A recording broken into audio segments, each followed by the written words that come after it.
remisé. Le plan Marshall, qui devait tripler le budget de la politique linguistique, se transforme en baisse pour la langue bretonne, présenté comme une hausse globale en escamotant une DM. Mais tout le monde a bien compris qu'il y a baisse. Dans cette Assemblée, comme à l'extérieur, je vous renvoie à l'analyse du Conseil culturel de Bretagne, notamment. L'engagement à sanctuariser le budget n'est même pas tenu. Je comprends mieux aujourd'hui pourquoi le travail de projection pluriannuelle sur le budget de la politique linguistique, travail maintes fois demandé, n'a pas été réalisé. Le revirement paraît si fort que j'ai douté de mes propres souvenirs. Je suis donc allé consulter le site internet de campagne d'une liste aujourd'hui représentée dans la majorité. J'y vois en première page une photo de la tête de liste et de l'actuel président du Conseil régional de Bretagne, avec une liste d'engagements communs, dont le plan Marshall des langues. Allons lire ce qui est écrit en matière budgétaire. On trouve dans le fameux plan l'engagement, je cite, d'augmenter de manière considérable le budget de la région consacré à la politique linguistique. Dès l'année 2022, le Conseil régional de Bretagne consacrera à la politique linguistique un ratio de 7 € par habitant comme en Corse, soit la somme annuelle de 24 millions d'euros. Cet effort permettra de mener à bien tous les engagements souscrits devant les Bretonnes et les Bretons, et notamment les bourses allouées aux futurs enseignants. Fin de citation, et cet engagement, ce n'était pas le mien, mais c'était celui de la majorité. Autre engagement de la majorité, celui de la garantie universelle de pouvoir accéder à des formations en breton ou en gallo, et là encore, je cite, des propos tenus pendant la campagne électorale. Une garantie universelle, vaste programme, chantier difficile, je vous l'accorde. Il s'agit, si on prend le mot universel au sérieux, non seulement de travailler au financement des formations pour un nombre potentiellement non limité de demandeurs, de négocier avec leurs employeurs et de garantir des maintiens de salaire. Enlevez un de ces critères et le mot universel n'a plus de sens. Je ne vois pas comment vous tiendrez ne serait-ce que la moitié de cet engagement sans progression du budget dédié. On s'interroge en effet, à la lecture du document, car vous n'expliquez pas quels dispositifs seront réduits ou supprimés par les effets conjugués de la coupe budgétaire et de l'inflation. Le Césaire s'étonne poliment de la mention du simple maintien des financements pour l'Office public de la langue bretonne, alors, je cite, que le Conseil régional insiste sur son rôle pour l'aménagement linguistique de la Bretagne et pour favoriser l'usage social quotidien de la langue bretonne. Fin de citation. Et liste les besoins de financement supplémentaires qui ne seront pas satisfaits. Le Conseil culturel de Bretagne est plus clair encore. Je cite, « La régression du budget 2023 risque de mettre des structures en danger et de compromettre la réalisation de projets nécessaires. Il note par ailleurs une inadéquation de ce budget avec la nouvelle convention spécifique qui engage la capacité d'initiative des structures associatives afin d'atteindre les objectifs fixés. Je cite à nouveau, « La stagnation du budget ne suffira pas à la survie et au redéploiement de nos langues. Le Conseil culturel souhaite par conséquent que soit ajusté le budget 2023 consacré aux langues de Bretagne afin qu'il reste dans une dynamique de hausse nécessaire, considérant l'ensemble du budget 2022 d'une part et l'inflation d'autre part. » Bref, pour répondre aux engagements pris, pour mener une politique de développement et non une politique d'enterrement, il faut revoir la copie. Vous nous avez parlé d'une DM à venir sur ce programme. Mais si vous savez déjà que le budget que vous proposez est insuffisant, il faut prendre les amendements qui corrigent le problème. Je vous remercie. Merci, monsieur. La parole à madame Stoll. Et Brezonic. Oui, en breton, bien sûr.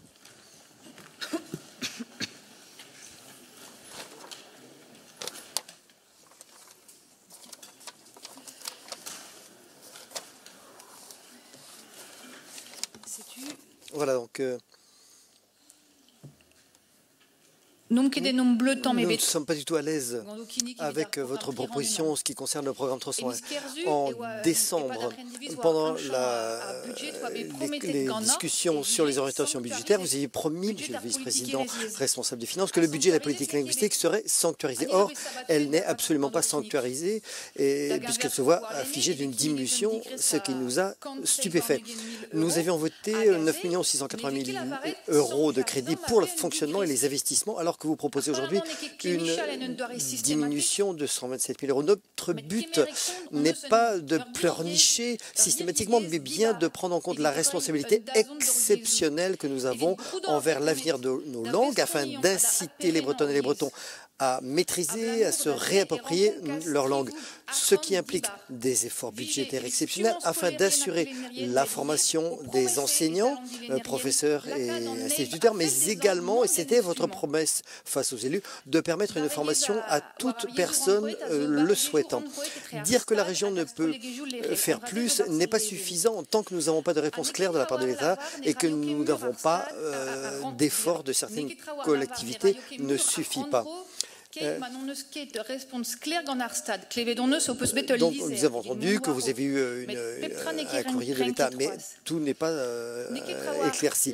Ce n'est pas suffisant de dire que la région ne fera pas plus tant que les collectivités ne participent pas. Mais c'est nous, la région, c'est à nous qui a été confié le chef de file de la politique linguistique à l'époque de la loi MAPTAM en 2014. Et donc, c'est bien la région qui possède le savoir-faire et l'expérience sur la politique linguistique. Et ça depuis des dizaines d'années actuellement. La région peut faire des efforts, comme nous le voyons sur la partie du programme consacrée au gallo. Là, il y a bien eu une augmentation de 7% pour le gallo en 2023, avec une enveloppe de 750 000 €. Et nous en félicitons. Et je le répète, c'est une bonne chose. Et là, vraiment, on est vraiment très satisfaits. Et je le redis. Mais d'après nous, ceci devrait valoir également pour l'ensemble du programme 301. Et pour en terminer avec le programme 301, donc, nous souhaiterions vous remercier pour la rallonge nommée rapport transversal d'information sur les moyens consacrés à la politique linguistique. Ça n'a pas été facile à trouver, mais il apparaît sur la page 231. Mais une petite remarque quand même, ce serait bien d'avoir un tableau, parce que c'est vrai que c'était pas très clair. Il a fallu rechercher sur les mots-clés pour retrouver la politique linguistique. Alors, donc, nous pouvons voir dans les progrès réalisés depuis 2012. Augmentation du budget de 7,3 millions d'euros à plus de 9 millions d'euros aujourd'hui, avec notamment le doublement du budget du gallo entre 2019 et 2022, puisqu'il passe de 350 à 700 000 €. Et autre chose vraiment intéressante, c'est le graphique sur la transversalité qui est intéressant également. Là, il y a eu une progression nette. Donc, il y a eu véritablement des efforts entre 2012 et 2017. Nous étions passés de 4 à 10% de crédits en provenance d'autres programmes budgétaires. Pour inciter donc la pratique de la langue. Et pourtant, depuis 2017, cette part des autres programmes diminue de 10 à 3%. Et donc, en conclusion sur ce rapport transversal, nous serions contents de pouvoir le revoir en fin d'année, mais cette fois-ci, pas avec les chiffres du budget, mais avec les chiffres des dépenses réelles qui ont été effectuées, soit les chiffres des comptes administratifs et non ceux des autorisations de dépenses. Ce serait vraiment intéressant pour ce rapport, en tout cas. Voilà pour nos remarques sur le programme 301. Merci beaucoup. Merci, Madame Stoll. Parole à Monsieur Penel. Oui, merci, Monsieur le Président. Quelques mots, rien de très original dans ce que je vais dire, mais je pense que session après session, chacun répète un peu les mêmes choses. Alors, je rappellerai que le Rassemblement national votera, comme il l'a toujours fait depuis qu'il siège dans cette Assemblée, le budget des langues de Bretagne.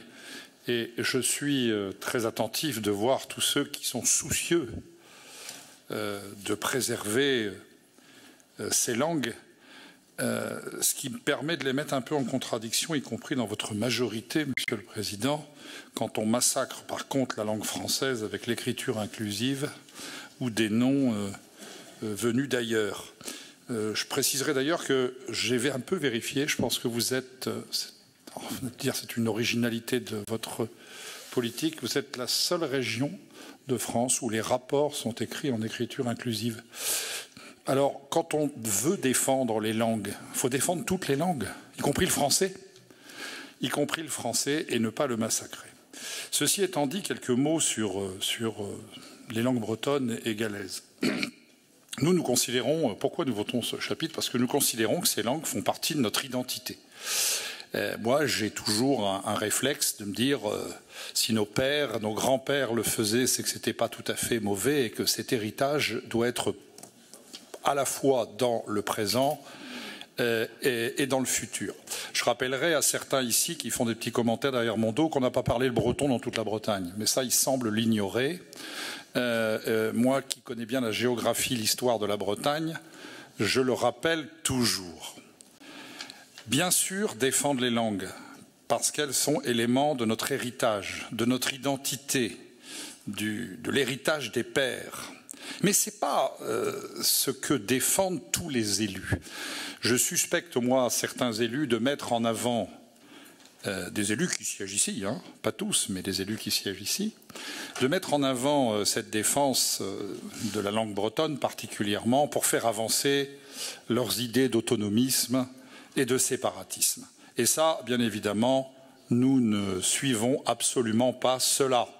C'est-à-dire que la défense de la langue est pour eux non pas une glorification de notre histoire ou de notre passé, mais un instrument allant vers le séparatisme qu'ils n'osent pas revendiquer haut et fort, mais il suffit de les lire, de les regarder pour comprendre qu'on est bien là. Je n'irai pas jusqu'à reprendre tous les propos, Monsieur le Président, vous allez tout de suite voir de quoi je parle, d'un livre qui est sorti de Monsieur Benjamin Morel. J'ai vu que vous aviez eu des échanges sur les réseaux sociaux. Bien évidemment, je n'irai pas jusque-là, même si c'est pas toujours plaisant. Il rappelle un certain nombre de vérités historiques que je connais aussi très très bien. Bien sûr, j'ai entendu certains qui reprochent finalement que votre budget serait encore insuffisant, qu'il ne va pas assez loin, qu'il n'y a pas le plan Marshall, etc. etc. Je rappellerai que ce n'est pas seulement un problème d'argent. Voilà, apprendre une langue régionale, la pratiquer, ce n'est pas seulement un problème d'argent. D'ailleurs, je reproche à beaucoup, ici et ailleurs, que tout se réglerait avec l'argent. Non, il faut par exemple faire aimer l'histoire, y compris l'histoire nationale, l'histoire régionale. Et ça, j'entends jamais cela dans les revendications de ceux qui prétendent défendre la langue bretonne. Parce que des jeunes iront parler la langue bretonne ou la langue galaise s'ils comprennent d'où elle vient. C'est pas parce que seulement c'est une langue, parce qu'il faut leur faire comprendre qu'elle vient de notre histoire, cette histoire qui n'est plus enseignée et qui est même, comme l'a dit Madame Le Goff, déconstruite par certains.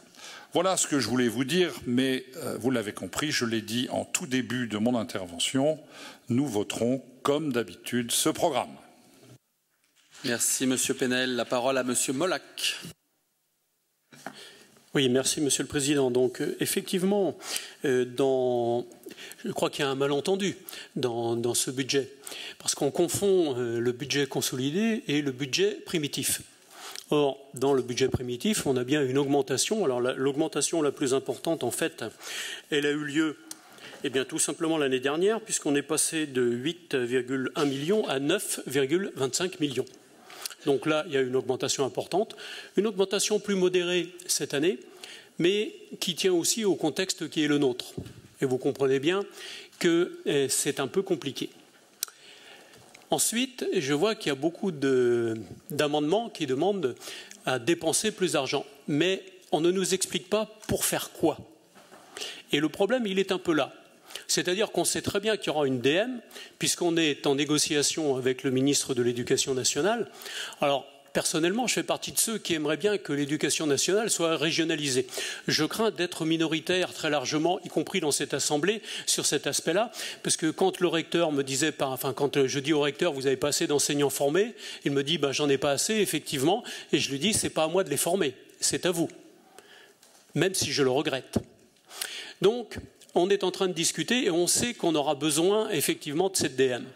Alors on ne sait pas encore à quelle hauteur ce sera, parce qu'en gros, le remplacement d'un professeur avec sa formation, c'est un coût de 60 000 € pour une personne. Donc vous voyez bien que si on en a 50, vous voyez à peu près la somme que ça pourrait nous faire. Et donc il est important que l'État reste dans ses compétences, parce qu'il ne nous les a pas transférées, et surtout il ne nous a pas transféré l'argent qui va avec. Et le budget de la région Comme je l'ai dit tout à l'heure, ce n'est pas un très gros budget puisque c'est l'équivalent en gros de celui d'une métropole ou d'un département. Donc là, on a des difficultés particulières. J'ai l'impression aussi que dans la garantie universelle, on voit simplement la garantie universelle comme une formation de 9 mois. On peut voir une garantie universelle qui est avec d'autres moyens, et l'Office justement est en train de travailler sur des moyens, entre autres par Internet. Ça, c'est la première chose. La deuxième, sur les formations de 9 mois, on a effectivement un certain nombre de difficultés. Parce qu'aujourd'hui, on a un taux de chômage qui est faible, on a eu une révision de la formation professionnelle qui ne nous avantage pas, et on s'aperçoit qu'aujourd'hui, il y a effectivement moins de gens qui veulent se former. Donc ça pose un réel problème, mais comment changer cette articulation-là? Parce qu'on voit bien que nous ne sommes pas décideurs, par exemple, de la politique de Pôle emploi. Et ça, c'est pas évident. C'est pour ça que le fait qu'il y ait, par exemple, des enseignants qui puissent aller dans ces organismes de formation, ça fera effectivement beaucoup de bien à Stumdi et aux autres. Donc, juste quelques points, et puis on va peut-être revenir sur les amendements maintenant. Merci à vous, Monsieur Molac.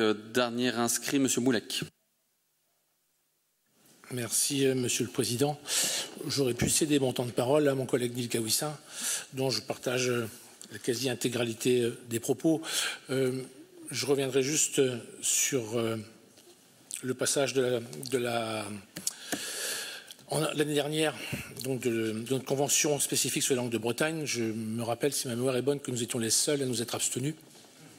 Nous nous étions abstenus notamment puisqu'on avait des gros doutes et des interrogations quant à l'engagement de l'État, qui ne chiffrait pas grand-chose, et également des interrogations quant au budget alloué par la région Bretagne à ce développement des langues régionales. Donc, un an après, les inquiétudes sont toujours là, et je dirais même qu'elles sont encore plus grandes. On s'aperçoit que l'État ne respecte toujours pas ses engagements.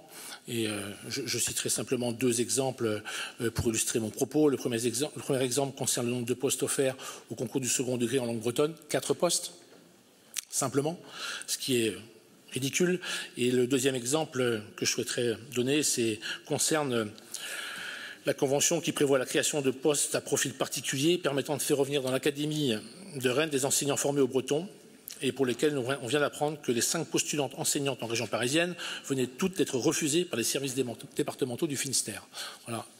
Donc ça, c'est ce qui concerne l'État. Concernant la région, effectivement, nous avions proposé, nous, dans notre programme de campagne, et ça rejoignait également ce que vous avez proposé, de multiplier par 3 le budget de la région alloué au développement des langues de Bretagne. Le budget que vous nous proposez cette année nous déçoit. Mais ne déçoit pas que nous, puisqu'on s'aperçoit en prenant lecture des différents articles de presse qui sont parus depuis le début du mois de janvier que tout le monde s'inquiète, que le réseau de la langue bretonne s'inquiète, et que même le Césaire, dans son interprétation qu'il fait de ce rapport, je vais quand même le lire parce que c'est intéressant de le savoir. Donc le Césaire note la légère augmentation apparente entre les BP 2022 et 2023 du total des crédits de paiement du programme 301 lié à celle des crédits de paiement de fonctionnement. Toutefois, il remarque que cette augmentation de 1,1% est très loin de l'augmentation du budget global de la région, plus 7,8%, et du taux d'inflation, 5,2%, ce qui en fait correspond à une baisse de ce budget, si on tient compte de l'inflation. De même, le Conseil régional reconnaît le rôle primordial des ententes de pays dans le développement des offres de services et de production culturelle en breton pour susciter l'envie d'apprendre et de pratiquer. Le Césaire s'étonne donc que l'enveloppe soit simplement maintenue et non augmentée. Enfin, le Césaire remarque d'ailleurs, à propos de la présence de la langue bretonne dans la radio, pour parler de la radio effectivement et de la télévision, que la convention État-région annonce un renforcement des liens avec France 3 Bretagne et France Bleu Brésil, Armorique, dans l'objectif entre autres d'augmenter le temps hebdomadaire de diffusion en breton, mais que dans le même temps, France Bleu Brésil a fortement diminué son temps de création et de diffusion d'émissions en breton. Bref, on est loin du compte nous réitérons, ici en haut la Bretagne, notre souhait de voir donc ce budget alloué aux langues de Bretagne grimper à 1,5% du budget général de la collectivité. Merci à vous. Je repasse la parole à Monsieur Robic pour quelques éléments de réponse que je compléterai éventuellement. Oui, avec plaisir. Merci de vos interventions.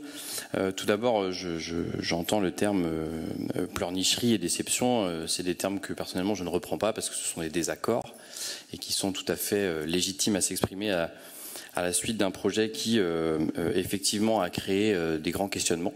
Et je reprends tout à fait.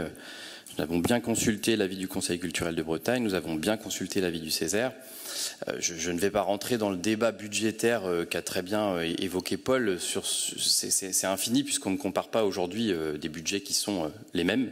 Ça veut dire qu'on nous demande effectivement de comparer là des CA qui sont toujours pas passés. Je parle sous contrôle de Stéphane dans cet hémicycle. Donc effectivement, sur ce point, nous ne sommes pas d'accord sur les points de comparaison. Pour nous, effectivement, ce budget aujourd'hui, il a été maintenu et je crois pouvoir dire que les annonces qui avaient été faites en 2021, en 2022, n'avaient sans doute pas prévu effectivement les augmentations nécessaires à effectuer dans les domaines du sport, dans les domaines du lycée, de la formation, de l'agriculture, pour soutenir les entreprises qui aujourd'hui allaitent devant le coût énergétique. Donc effectivement, le contexte fait aussi que ces engagements-là, ils sont revus à la hauteur de ces impératifs budgétaires. Et je pense que chacun et chacune, dans nos collectivités respectives, et quand nous avons la responsabilité de ces budgets, il ne s'agit pas simplement de faire des vœux pieux, il s'agit très concrètement d'organiser des budgets équilibrés sur l'ensemble de nos compétences. Je pense que c'est ce qui est en train d'être fait. Sur la question des bouchées doubles évoquées par M. Pichon, tout à fait, elles seraient nécessaires. Je partage le vrai danger, l'ostracisme. Tout ce qui a été dit sur ce point, effectivement, est un point d'intérêt, je pense, qui est très largement partagé. La question de la sanctuarisation, on peut en parler longtemps, mais il suffit de tourner le regard vers des collectivités bretonnes toutes proches d'ici pour voir qu'aujourd'hui, l'effort qui a été fait par la région de Bretagne de maintien, je le redis, de ces budgets et sur un certain plan d'augmentation. On parle aussi des projets Carta, on pense aussi du Salon des métiers, par exemple, en langue bretonne. Je pense qu'aujourd'hui, il y a des collectivités qui, très clairement, n'ont pas fait cet effort. Donc, personnellement, je pense tout de même que parler de désastre est un peu fort. Concernant cette convention spécifique des langues, j'avais eu l'occasion de m'exprimer en ce sens pour évoquer le fait que lorsqu'on nous propose un levier, soit on y appuie, soit on n'y touche pas. Personnellement, le choix de la région Bretagne, c'est clairement d'y appuyer. Je sais que Monsieur le Président y appuie fréquemment et notamment en lien avec le ministre. Aujourd'hui, tout de même, c'est l'annonce de l'ouverture d'un poste supplémentaire au lycée de l'Iroise à Brest pour la continuité du parcours préparatoire au professorat des écoles bilingues. C'est quelque chose qui était aujourd'hui très attendu. C'est la mise en place des équipements multimédia pour la formation distancielle sur l'Institut de Saint-Brieuc. Et c'est la mise en place à la rentrée 2023, je l'ai évoqué dans mon intervention, de ce fameux plan de formation pour les professeurs qui souhaitent enseigner en langue bretonne. C'est très clairement un point essentiel, puisque le rôle aujourd'hui pivot de la région Bretagne, c'est d'augmenter le nombre de locutrices et de locuteurs. C'est vrai que ça met en difficulté certaines associations, que ça inquiète. Je pense que nous avons été très présents lors de la crise sanitaire à leur côté.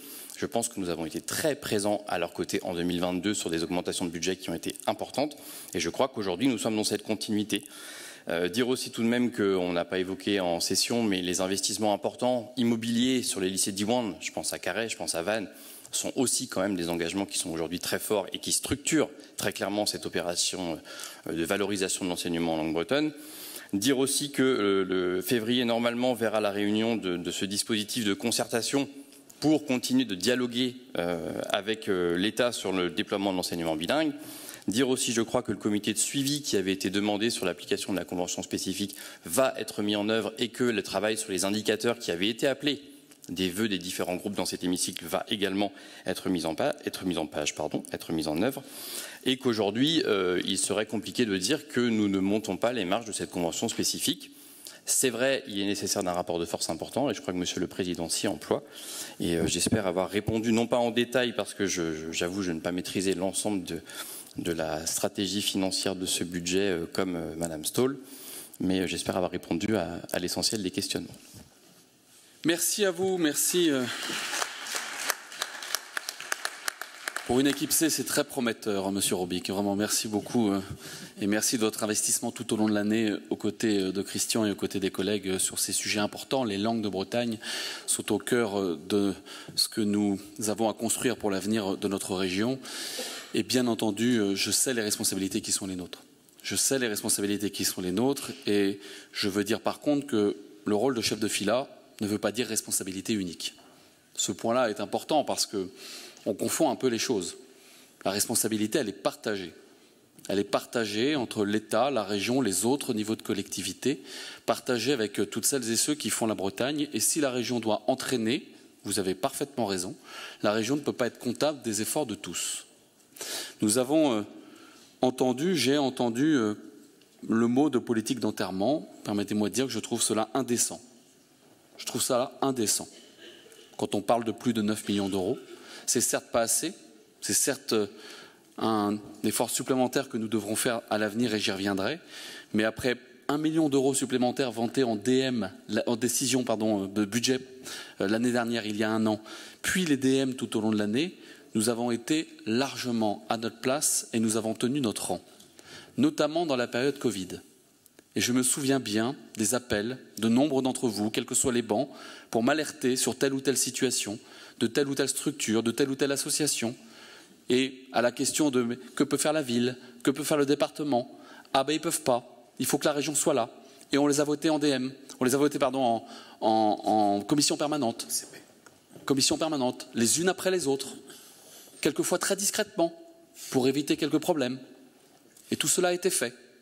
Et d'entendre les mots là aujourd'hui tels qu'ils sont prononcés, à mon sens, ce n'est pas à la hauteur du travail qui a été réalisé. Alors oui, nous avons un temps de quasi-arrêt cette année au niveau du budget de début d'année, mais nous avons annoncé un plan Marshall. Ce plan Marshall, je l'ai dit ce matin, et cela a été redit, il nécessitera des moyens. Et effectivement, si on met en place, et je le souhaite, une garantie universelle d'accès à l'apprentissage du breton et du gallo, et si des dizaines et des dizaines de milliers de Bretons y viennent, et c'est tant mieux, alors oui, il faudra mettre les euros en face. Et nous devrons l'assumer. Mais permettez-moi de le dire, à cet instant, au regard des travaux qui ont été conduits, au regard de la complexité de ce sujet, nous n'avons effectivement pas déposé devant cette session, devant cet hémicycle, le bordereau qui permettra d'avancer là-dessus, tout simplement parce que c'est un lourd travail. Et qu'un mandat de 80 mois, il ne se fait pas en 18 mois. Et c'est important d'avoir cela en tête. Et puis, permettez-moi de dire aussi que pour les uns les autres, de M. Moulek à M. Kawissin, ayons une exigence identique que l'on soit dans la majorité ou dans la minorité. Parce que si je regarde les budgets des communes, des communautés de communes, des agglos, des métropoles, des départements, voire même de régions voisines, dans lesquelles les uns les autres vous siégez dans les exécutifs, les efforts ne sont absolument pas mis en œuvre. Et je ne vous vois pas les dénoncer, je ne vous vois pas vous lever pour vous offusquer, je vois même les collègues voter les budgets. Ils votent les budgets, les deux mains levées, il n'y a pas d'abstention, il n'y a pas de protestation, il n'y a pas de démission, tout le monde est là, tout le monde vote, avec des hausses qui sont de 5 000 euros, 10 000 euros, quelquefois des stabilisations, quelquefois des baisses, et tout le monde vote. Et ici, on vient me faire la leçon. Et ici, on vient parler de politique qui n'est pas à la hauteur, de scandale, de non-respect des engagements, mais à un moment donné, je le dis, si c'est vraiment important pour tous, et c'est le cas, et je crois vos convictions, mais menons le combat partout. Regardez le tableau de l'Office public de la langue. 30 centimes par habitant. La région Bretagne y est. Qui d'autre y est? Qui d'autre y est? Qui d'autre ici qui siège dans les différentes collectivités y est? Ou alors on considère que les autres sont exonérés. Il y a des communes qui sont à 3 centimes par habitant. 3 centimes par habitant. Et certains me font la leçon. Il y a des départements qui sont à 6 centimes par habitant. Mais là, il y a des millions d'euros, chers amis, à aller chercher. Et si vous êtes aussi exigeants avec moi, avec ma majorité, que vous l'êtes dans les majorités dans lesquelles vous êtes, on va avancer pour le breton. Ça va être formidable. On va tripler le budget. Là, on va le tripler le budget. Et en plus, si je continue de faire des efforts, si nous continuons de faire des efforts avec le travail sérieux qui est fait et avec ce projet d'accès universel, de garantie universelle à l'apprentissage du breton et j'incite du gallo, alors nous continuerons d'avancer et dans notre rôle de chef de fila, pour reprendre les propos de Stéphanie Stoll, nous entraînerons les autres.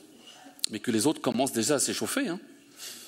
Parce que pour l'instant, ils ne sont même pas dans les marges de l'escalier. Ils sont au paillasson.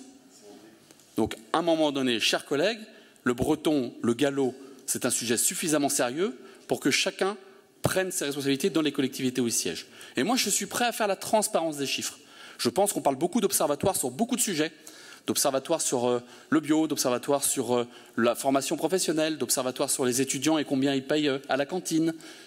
Ben, faisons aussi un observatoire sur les politiques publiques, sur le breton et le gallo. Chiche, faisons l'observatoire, alignons les chiffres et regardons. Et moi, je prendrai ma part. sur les augmentations à faire, sur les augmentations à mettre en œuvre dans les années qui viennent. Mais mettons tout sur la table. Et puis il y a autre chose qu'il faut mettre sur la table. Et Christian le sait bien, que je salue aussi, Paul le sait bien et Kaou le sait bien aussi. C'est que nous sommes comptables du nombre de locuteurs formés. Nous sommes comptables du nombre de locuteurs formés. Et je le dis, l'argent qu'on mettra dans les années qui viennent, c'est prioritairement pour augmenter le nombre de locuteurs formés.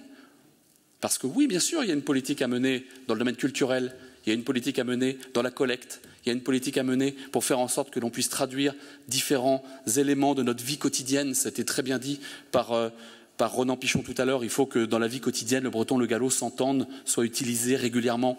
Et je sais l'attention que vous portez les uns les autres sur ce point, mais la base de la base, le combat des combats, c'est le nombre de locuteurs. Et nous avons à travailler là-dessus et faire en sorte, encore une fois, les uns les autres, qu'on soit fiers de ce que nous menons dans toutes nos collectivités. Alors oui, il y a des moments où nous assumons, après plus d'1 million d'augmentation dernière, cette année, de mettre 100 000 € à ce budget en début d'année. Moi, je serai comptable des chiffres de dépenses réelles à la fin de l'année. Et là aussi, ça a été dit tout à l'heure, il ne faut pas confondre le vote du budget primitif et les dépenses réalisées. Et l'année dernière, quand on a eu des catastrophes Covid, quand on a eu des centaines de milliers d'euros à mettre pour sauver certaines structures, on ne s'est pas posé la question de la limite budgétaire. Et personne ne me l'a posé, la question de la limite budgétaire. Monsieur Stéphane Perrin-Sarzier a trouvé les moyens, on est passé dans les commissions permanentes et il n'y a eu aucun débat et on a réussi. Donc on sera là. Donc ne disons pas que tout le monde va mourir demain matin. Vous vous rendez compte le côté anxiogène? Et je rejoins ce qu'a dit Guillaume Robic. Si on veut réussir à avancer, si on veut réussir à être unis face à l'État pour qu'il respecte sa convention, face aux différents acteurs, commençons par montrer les efforts et travaillons dans le même sens les uns les autres. Donc je prends les critiques, je les assume, je comprends parfaitement la colère, je comprends parfaitement les mots qui ont été exprimés dans la presse vendredi dernier, mais nous continuerons à avancer, nous continuerons à être comptables et je vous le dis, on se reverra sur ce sujet et on continuera à travailler ensemble. Et puis dernier point, je ne voudrais pas que dans cet hémicycle on commence à comparer les efforts que l'on fait pour le breton et les efforts qu'on fait pour le gallo. C'est un rapport de 1 à 10. C'est un rapport de 1 à 10. Et donc quand, oui, je demande à faire un effort supplémentaire en pourcentage sur le galop pour essayer, un tant soit peu, de galoper un peu et rattraper un peu quelques marches parce que le retard est considérable, effectivement, quand on dit au vice-président « tu as 100 000 €, potentiellement, en pourcentage, ça fait que un augmente plus vite que l'autre. Mais le breton est à plus de 9 millions, le galop est à 800 000 €. Et ce sujet-là, il faut qu'on l'assume aussi collectivement, y compris parce que nous avons commencé tard, y compris parce qu'on a commencé en 2017, quand je suis arrivé président, avec une politique du galop qui n'était absolument pas à la hauteur de l'égale dignité des langues que nous devons assumer dans cet hémicycle. Et lorsque nous avons vécu la campagne, j'ai parlé d'un autre mot qui me semble très important, c'est de faire en sorte que le breton, le gallo, soit utilisé dans la vie courante le plus possible, qu'il soit appris par toutes celles et ceux qui veulent apprendre, et puis qu'on fasse en sorte que chacun le vive dans la sérénité. Parce qu'il y a des combats à mener, c'est considérable ces combats à mener. Mais nous devons, vis-à-vis des structures, vis-à-vis des familles, vis-à-vis des acteurs sur le terrain, montrer qu'il y a une dynamique positive, une sérénité, et encore une fois, des élus qui assument leurs responsabilités. Donc, j'assume la décision que nous avons prise. Nous ne prendrons pas les amendements au regard de la ligne politique qui est la nôtre et de la manière dont les choses sont en train de s'organiser. Mais je vous le redis, je suis à la disposition de tous les groupes. Et Guillaume Robic, Christian Troadec, Paul Molac et Kaou Rintinulot sont à disposition. On continuera d'avancer et nous serons comptables devant vous. Et je vous proposerai de travailler encore une fois sur la transparence des chiffres. Faisons cela jusqu'au bout, pour l'honneur, pour l'ambition, pour la dynamique que nous devons mettre en œuvre. Et je sais moi aussi que le sablier est en train de s'écouler. Et je sais moi aussi la pression mentale considérable qui existe pour celles et ceux qui défendent leur langue, parce qu'effectivement, il y a un risque de mort. Mais ce n'est pas la politique de la région Bretagne qui mène cela. C'est nous mettre trop de poids sur les épaules par rapport à ce que nous assumons. Donc merci encore de votre engagement aux uns aux autres. Continuons à avancer, continuons à travailler. Et je remercie Guillaume Robic d'avoir assumé de prendre cette politique, de la porter devant vous avec son égale humeur et avec son engagement permanent pour le breton et le gallo. Merci à tous.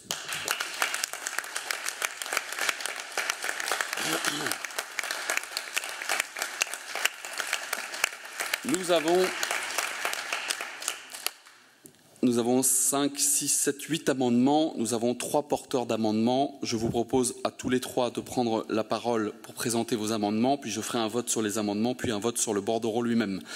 Nous avons les amendements de M. Kaoussin, c'est les 9, 12, 14, 15, 16 si je ne me trompe pas, Mme Stoll, puis M. Pichon.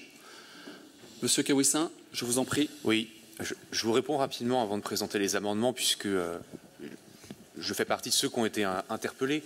Je ne siège dans aucune autre collectivité. Si je le faisais, évidemment, je soulèverais la question. Votre parti y est, si je peux me permettre. Tout à fait. Et il se trouve que dans mon engagement de mon parti, il m'arrive d'interpeller d'autres collectivités, effectivement.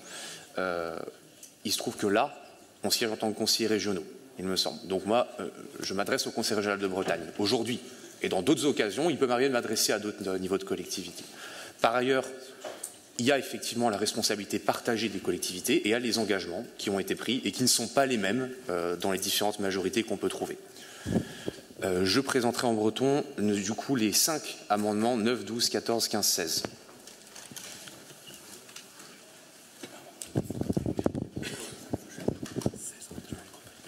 Oui.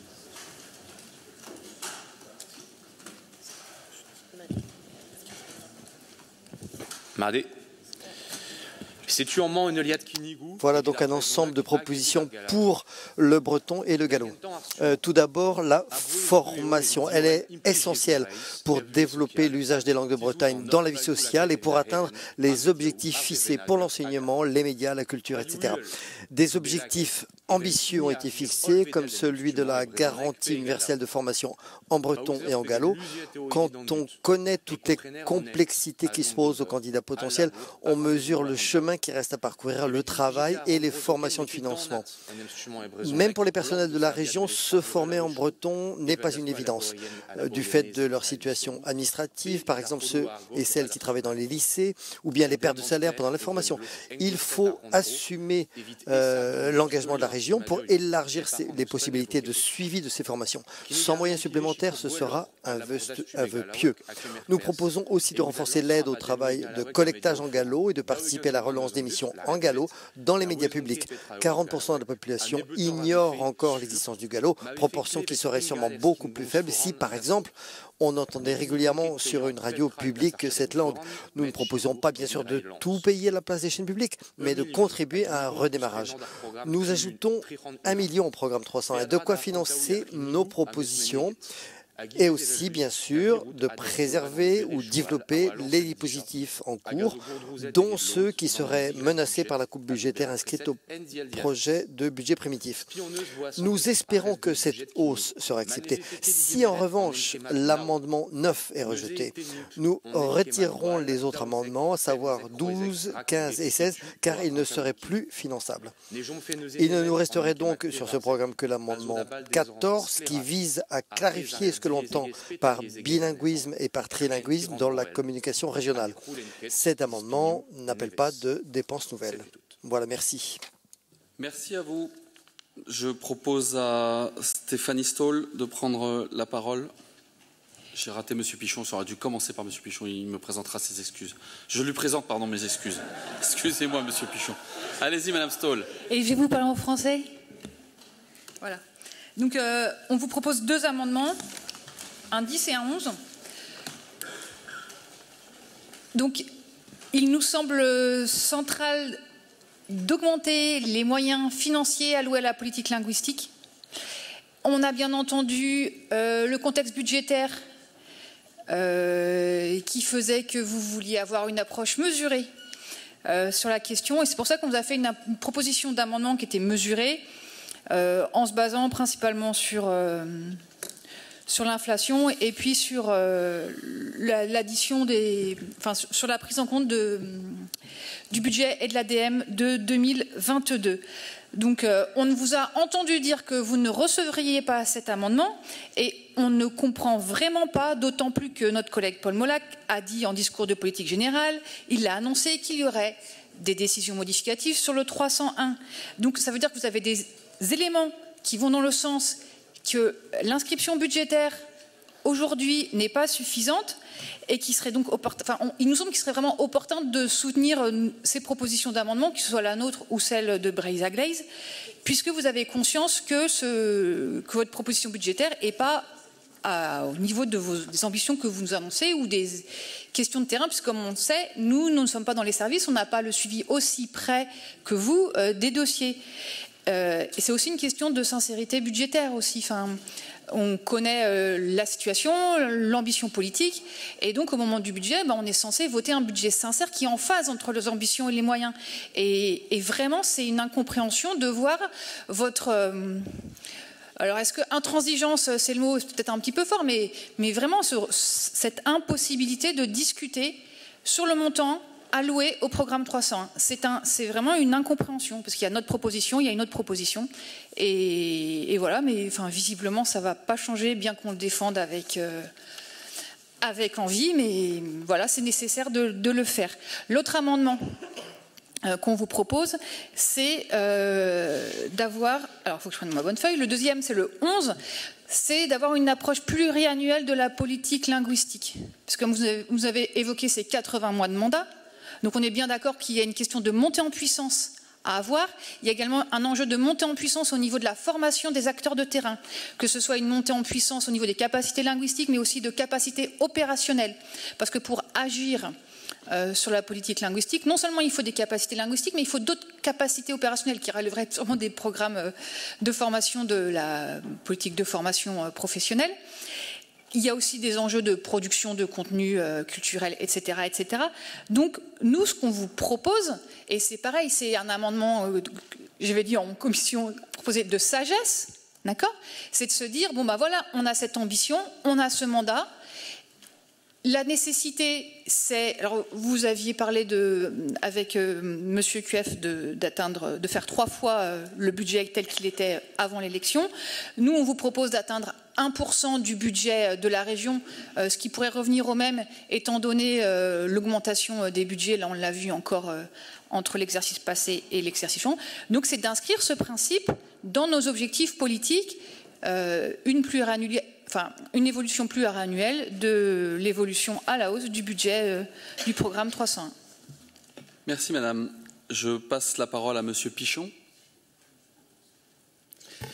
Oui, merci Monsieur le Président. Donc cet amendement, il est là pour participer à répondre à une des interrogations que vous aviez, à savoir comment développer le nombre de locuteurs. Alors là, en l'occurrence uniquement en langue bretonne, puisque on sait que les filières immersives sont celles qui produisent, si je puis dire, en tout cas qui forment le plus de jeunes locuteurs et locutrices dotés des compétences linguistiques en breton uniquement, enfin, et en français, et en anglais, et en allemand, et en espagnol, mais dans les langues de Bretagne uniquement en breton et en français, de capacités linguistiques reconnues et capables de continuer ensuite dans leur vie d'adulte, si elles ou ils le souhaitent, à le pratiquer, à le transmettre, que ce soit au sein de leur famille ou de leur activité, de par leur activité professionnelle. Et aujourd'hui, on a la filière immersive, il n'en existe qu'une en Bretagne malheureusement. J'aurais bien aimé qu'il existe une filière immersive publique, mais on a bien vu ce qui s'est passé lors de ces dernières années quand l'ancien ministre de l'Éducation nationale a essayé de torpiller le principe même de l'enseignement immersif. La seule filière immersive aujourd'hui, donc la filière Diwan, ne se voit pas reconnaître l'enseignement du breton, et je ne dis pas l'enseignement en breton, mais l'enseignement du breton au niveau du lycée, comme faisant partie intégrante de sa DGH, de sa dotation générale horaire, dotation globale horaire. Et donc, à ce titre, ça contribue à fragiliser un acteur qui a toujours été un peu sur la corde raide en termes budgétaires depuis sa création, malgré l'enthousiasme des militantes et des militants qui le portent, et qui l'ont porté et qui le porteront. Et donc là, c'est une demande de soutien de la région, en attente que, enfin, le ministère de l'Éducation nationale reconnaisse l'importance de la filière immersive portée par Diwan dans la transmission du breton en Bretagne et lui accorde cette capacité d'intégrer le breton en tant que langue, objet d'enseignement, y compris jusqu'au lycée. Voilà. Et c'est aussi parce que et cette filière est d'autant plus précieuse que quand on regarde un petit peu l'état des moyens que met l'éducation nationale dans les filières secondaires, et je précise bien secondaires publiques, s'il vous plaît. Oui, je termine là, secondaires publiques, eh bien on ne peut que constater à quel point il est nécessaire d'avoir une filière immersive de qualité. Voilà. Merci infiniment. Merci beaucoup. Nous passons au vote. J'appelle les votes sur les amendements 9, 10, 11, 12, 13, 14, 15, 16. Et bien entendu, nous avons entendu les mots de M. Kawissa en fonction du 9. Les autres, de fait, tomberont. Je vous en prie, écologistes. Alors, on vote pour, sauf une abstention pour le 10, pour la même raison qu'exprimée précédemment, puisqu'on est d'accord avec l'objectif, mais on estime que, à la différence de notre amendement, il fait appel à l'emprunt alors que nous avons été chercher des équilibres budgétaires. Voilà, je vous remercie. Merci. Breizh-Aglaise. Oui. Donc nous votons, même vote évidemment, simplement une précision, le 12, le 15 et le 16 tombent si le 9 n'est pas voté, le 14 ne vote pas par contre, ne tombe pas parce que, oui, tout à fait. On est d'accord. Je ferai le récap. Très bien. Merci. Nous, la Bretagne. 9, 10, 11, 12 pour et les suivants, abstention. Merci. Socialistes et démocrates, c'est bon. Rassemblement national. Merci. Écologistes de Bretagne. Abstention pour l'amendement numéro 10 et pour tous les autres. Merci. Isson la Bretagne. Alors, moi je vais m'exprimer sur l'amendement numéro 9. Oui. Donc, si tous les groupes votent pour, y compris ceux de votre majorité, Monsieur le Président, qui ont pris des engagements, comme ça a été rappelé pendant la campagne électorale, cet amendement a des chances de passer. Il est déjà tombé puisqu'on a un vote contre du RN juste avant vous. Ok. Eh ben, c'est bien dommage, parce que nous aussi, nous étions engagés à 1,5% du budget de la région consacré aux langues de Bretagne. Et effectivement, en faisant tomber tous les autres, eh bien, on n'emprunte pas le chemin accéléré. Voilà, donc c'est regrettable. Merci. Donc les amendements sont refusés. Je passe sur le vote du bordereau lui-même. J'appelle les votes d'écologistes. Merci. En l'état, nous votons donc contre. Breizh-Aglaise. Vote.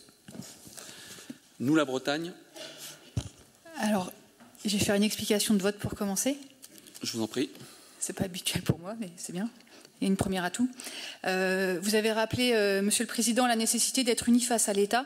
Je voulais dire une fois encore que vous n'êtes pas seul, Monsieur le Président. Je pense notamment à des députés qui s'engagent sur le sujet de l'application de la mise en œuvre de l'application de la Convention spécifique, aussi de la demande légitime de respect de la circulaire des langues régionales. Et donc, c'est en lien avec l'amendement de M. Pichon. Donc, je pense aux députés Anne Le Hénanf, qui était conseillère régionale, à Liliane Métayer à Lorient, à Didier Legac, Nord Finistère, et aussi à Erwan Balanan, qui est actif en Finistère, pour être unis, qui sont unis face à l'État pour demander le respect des textes nationaux concernant nos langues. Deuxième remarque, vous avez parlé du budget de l'Office public de la langue bretonne. Je voulais vous dire que lors de nos débats, je me suis moi-même impliquée pour inviter les départements à avoir un engagement plus fort dans le budget de l'Office public de la langue bretonne, en argumentant sur un sujet qui a été abordé par M. Marbeuf, les DMTO, qui sont des dotations considérables et qui pourraient permettre tout de même un petit effort financier de leur part. Je dois vous dire que j'étais assez seule quand je demandais cela. Donc voilà, vous n'êtes pas seul, mais... Il ne faut pas désespérer quand on est seul, quelquefois on a raison quand même. Mais moi, ce qui ne m'intéresse pas, ce n'est pas d'avoir raison, c'est qu'on puisse avancer. Donc voilà, et nous sommes unis, effectivement. Mais il faut être capable d'être unis à chaque moment et sur chaque front, ensemble. Je veux redire la responsabilité spécifique de la région sur le sujet des politiques linguistiques.